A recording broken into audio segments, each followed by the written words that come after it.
नमस्कार दोस्तों। आज की कहानी है हॉस्टल में भूत। रात करीब 2 बजे थे। हवा में एक अजीब सन्नाटा था। आदित्य अपने कॉलेज हॉस्टल के कमरे में अकेला बैठा हुआ था। उसने अभी अभी अपनी आखिरी परीक्षा दी थी और तनाव कम करने के लिए देर रात स्क्रॉल करने की सोच रहा था। मगर तभी अचानक बिजली चली गई। कमरे में अंधेरा छा गया। अरे वाह, ये बिजली कैसे चली गई अभी? आदित्य ने चिढ़ते हुए कहा। मोबाइल उठाकर उसने देखा कि इंटरनेट भी नहीं चल रहा है। चारों तरफ एकदम सन्नाटा था। हवा में सिर्फ पेड़ों के हिलने की सरसराहट सुनाई दे रही थी। कुछ देर में अचानक कमरे के कोने में रखे टेलीफोन की घंटी बज उठी। आदित्य चौंक गया। आज के ज़माने में टेलीफोन, वो भी ऐसे वक्त। उसने हिचकिचाते हुए फ़ोन उठाया। हेलो, उसने पूछा। जवाब में सिर्फ फुसफुसाहट सी सुनाई दी, एक अजीब सी डरावनी फुसफुसाहट जिसे वो समझ नहीं पा रहा था। कौन है? आदित्य ने पूछा। इस बार उसकी आवाज़ में थोड़ा डर था। फिर वही फुसफुसाहट। इस बार उसने थोड़ा गौर से सुना। उसे लगा जैसे कोई उसका नाम ले रहा है। आदित्य।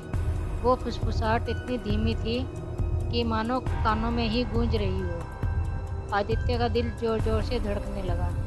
उसकी सांसें तेज हो गई और वो समझ नहीं पा रहा था कि क्या हो रहा है। अचानक कमरे की दीवार पर एक लंबी अस्पष्ट सी परछाई दिखाई दी। वो हिल रही थी, जैसे कोई अदृश्य चीज कमरे में घूम रही हो। आदित्य सहम गया। उसने फोन को टेबल पर पटक दिया। कौन है वहाँ? उसने जोर से चिल्लाया। उसकी आवाज़ कांप रही थी, पर जवाब नहीं आया। कमरे में फिर से सन्नाटा छा गया। सिर्फ बिजली की चमक कभी कभी कमरे को रोशन कर देती थी, जिससे वो अस्पष्ट परछाई फिर से दिखाई दे जाती। आदित्य घबराकर अपने बेड पर जा बैठा। उसने चादर को अपने ऊपर खींच लिया और खुद को छिपाने की कोशिश करने लगा। कुछ देर बाद फिर से टेलीफोन की घंटी बज उठी। इस बार वो पहले से भी ज़्यादा तेज आवाज़ में बज रहा था। आदित्य ने चादर के अंदर से ही कान बंद कर लिए। वो रात भर इसी तरह कटती रही। बिजली नहीं आई, इंटरनेट भी नहीं चला और टेलीफोन की घंटी बजती रही। हर बार बजने के साथ वो अस्पष्ट सी परछाई भी दीवार पर दिखाई देती। सुबह होते ही बिजली वापस आ गई। आदित्य थककर चूर हो चुका था। उसने तुरंत अपने दोस्त राहुल को फ़ोन किया।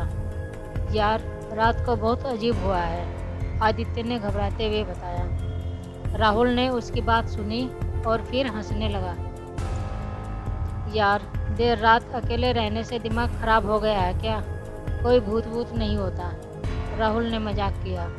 आदित्य को गुस्सा आया, लेकिन वो राहुल को यकीन नहीं दिला पाया। कुछ दिनों बाद कॉलेज में आदित्य को पता चला कि उसके हॉस्टल के कमरे में सालों पहले एक लड़के की आत्महत्या हो गई थी। उसका नाम भी आदित्य था। उस रात टेलीफोन पर आई फुसफुसाहट क्या कर रही थी, यह रहस्य ही रह गया। लेकिन आदित्य को अब यकीन हो चुका था कि वो अकेला नहीं था उस कमरे में, और कोई भी था। कुछ रातों बाद जब फिर से बिजली कट गई, आदित्य ने हिम्मत जुटाकर टेलीफोन उठा लिया। इस बार उसने पहले ही बोलना शुरू कर दिया। कौन हो तुम? क्या चाहते हो? उसकी आवाज़ थरथरा रही थी, लेकिन इस बार उससे डर से ज़्यादा गुस्सा था। फिर से वही फुसफुसाहट सुनाई दी, इस बार थोड़ी तेज और साफ। मदद। फुसफुसाहट इतनी कमज़ोर थी मानो हवा में ही घुल रही हो। आदित्य चौंक गया। क्या ये वही लड़का था जिसने आत्महत्या की थी? क्या उसे किसी की मदद की ज़रूरत थी? उसने पूछा। तुम्हें किसकी मदद चाहिए? फिर से जवाब आया, उसे रोकना है। फुसफुसाहट अचानक से रुक गई। कमरे में एकदम सन्नाटा छा गया। आदित्य को समझ नहीं आ रहा किसको रोकने की बात कर रहा है। अचानक कमरे की रोशनी फिर से चली गई। बिजली वापस आने में देरी हो रही थी। तभी आदित्य को अलमारी के पीछे से हल्की सी खटपट की आवाज़ सुनाई दी। उसने धीरे से उठकर अलमारी को हटा दिया। अलमारी के पीछे एक छोटा सा गुप्त दरवाज़ा था जो उसे पहले कभी नहीं दिखा था। आदित्य ने हिचकिचाते हुए दरवाज़ा खोला। अंदर अंधेरा था, लेकिन उसे कोई अंदर खींच रहा था। वह एक अंधेरे से गलियारे में दाखिल हुआ। हवा में एक अजीब सी सड़ी सी गंध थी। दीवारों पर अस्पष्ट सी आकृतियाँ बनी हुई थी। आदित्य डर के मारे वापस लौटना चाहता था, लेकिन उसके पैर मानो जमीन में जकड़े हुए हों। वह गलियारे के अंत तक जाने के लिए मजबूर था। अंत में उसे एक कमरे का दरवाज़ा दिखाई दिया। दरवाजे में एक कमज़ोर सी रोशनी निकल रही थी। आदित्य ने धीरे से दरवाज़ा खोला। कमरे के अंदर का नज़ारा देखकर उसकी चीख निकल गई। चीख निकलने से पहले ही आदित्य का गला सूख चुका था। कमरे के अंदर का नज़ारा ऐसा था जिससे वह जिंदगी भर नहीं भूल पाएगा। कमरे के बीचों बीच एक पुराना जमीनी सिंहासन रखा था, जिस पर एक काले कपड़े से ढका हुआ आकार था।